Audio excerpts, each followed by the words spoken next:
এর পদে যদি আমি তোরে কোথাও নিয়ে গেছি তো আমার নামও পাঁচুবালা নয় কো, তুই দেখে নে।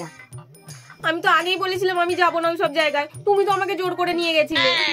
আত্মীয় স্বজনের সামনে মান সম্মান বলে কিছু রাখলি নি কো আমার আর। এমনিতে তো বাড়িতে দেখবার যে নোড়া ফাতেই হয়ে নেচে বেড়াস, সেখানে কি হয়েছিল? প্রত্যেকের মেয়েরা নাচতে ছিল আর তোরে ডাকতেছে, তুই নাচতে একবারও গেলি নি গো? হ্যাঁ, অত করে হাত ধরে টানাটানি, অত করে জোড়াজুড়ি করতেছিল, হ্যাঁ একবারও নাচলি নি? হ্যাঁ, নাচলে কি মান সম্মান চলে যেত? লোকে কি বলবে যে পাঁচুবালার মেয়েটা হচ্ছে গাদার গোবর, না যায় নেতা দেওয়া, না যায় ঘুঁটে দেওয়া। এই যে অত করে ওরা জোড়াজুড়ি করতেছিল আর তুই নাচিস নিকো, এই নে কম কথা উঠে কো, মন সম্মান একদম রাখলু নিকো। কি করব, ফোড়া বেরিয়েছে তাই নাচতে পারিনি।